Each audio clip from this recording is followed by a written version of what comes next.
Halo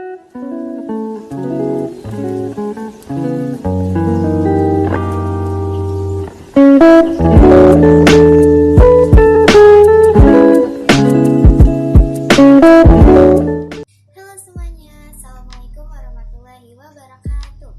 Perkenalkan, aku Plainis Marasani dari kelas 10 Multimedia 1 SMK 1 Bojong Sari.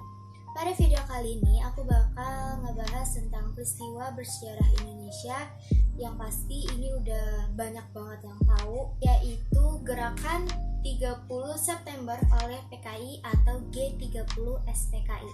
Tapi sebelum itu pastikan kalian udah follow Instagram aku di @lala.dia dan don't forget to like my picture. Oke, langsung aja kita ke videonya. Hal-hal yang akan aku bahas kali ini tentang kayak latar belakang, usaha, kronologi, dan tokoh-tokoh yang terlibat dari G30 SPKI ini. Tapi di penjelasan kali ini aku nggak akan jelasin secara rinci banget, secara detail banget, karena seperti yang kita tahu kalau dari G30 SPKI ini banyak banget cabang-cabangnya, banyak banget nyantol-nyantolnya. Jadi aku bakal jelasin intinya aja. Pertama-tama kita akan mulai dari latar belakang terjadinya G30 SPKI. Latar belakang terjadinya aksi pemberontakan G30 SPKI ini dikarenakan PKI atau Partai Komunis Indonesia yang ingin mengubah ideologi Pancasila menjadi ideologi komunis.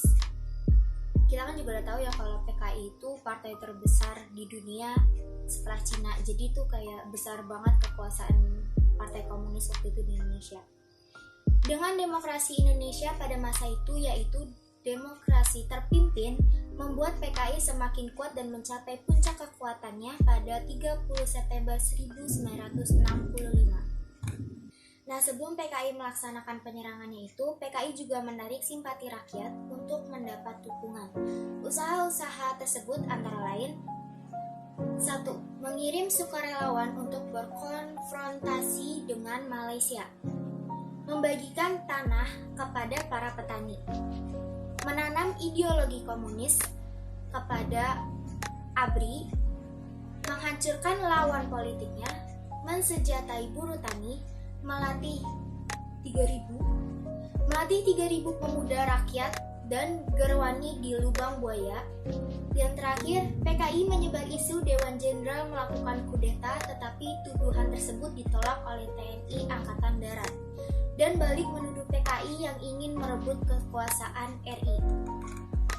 Karena memiliki hubungan yang kurang baik dengan para TNI, maka akhirnya PKI mulai bertindak yang akhirnya terjadilah gerakan 30 September 1965 oleh PKI atau G30 SPKI. Karena keadaan semakin memanas, pasukan PKI di bawah pimpinan Letkol Untung melakukan penyerangan pada tengah malam.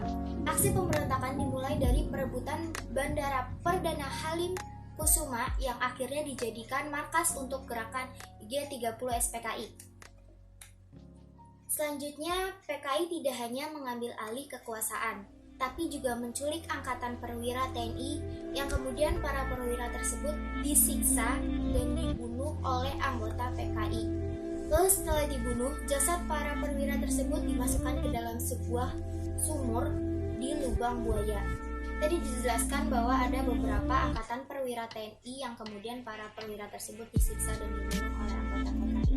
Nah, berikut ini para perwira TNI atau pahlawan yang gugur atau diculik dan dibunuh oleh anggota PKI.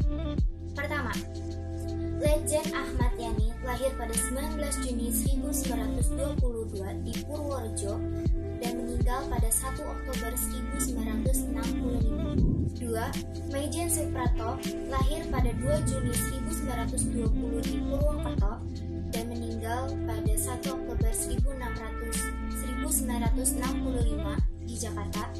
Maijen Haryono Surabaya 20 Januari 1924 meninggal 1 Oktober 1965. Maijen Supratman 4 Agustus 1918 sampai 1 Oktober 1965. Brigjen DI Panjaitan lahir di Tapanuli 9 Juli 1925 dan meninggal 1 Oktober 1965.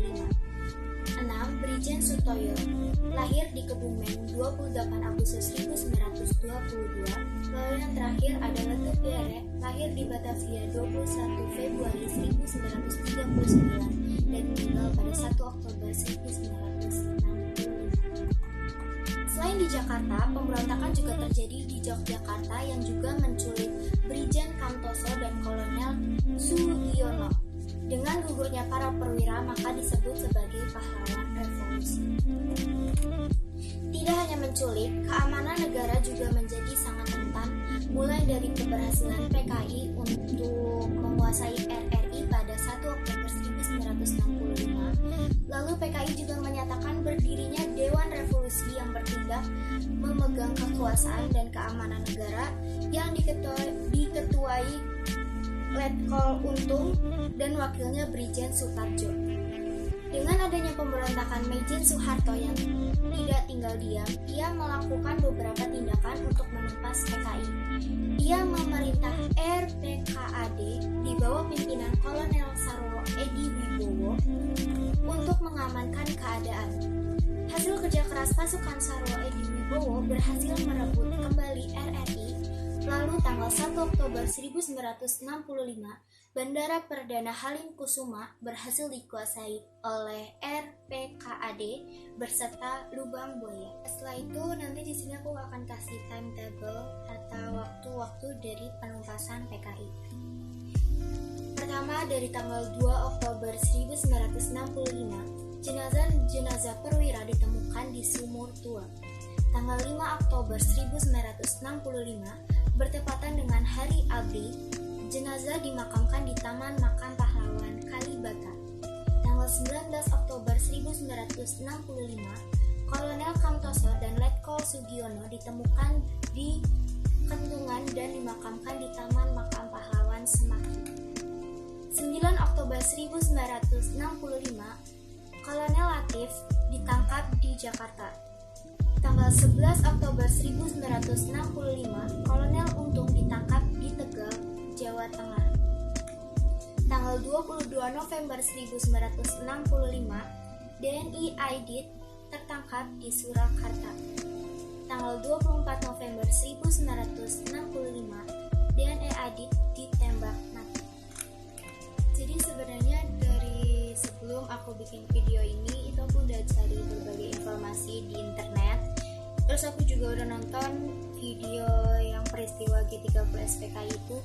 Aku nonton video itu aja kayak langsung merinding terus nangis karena benar-benar dibayangin banget gimana kejadian pada saat waktu itu gitu.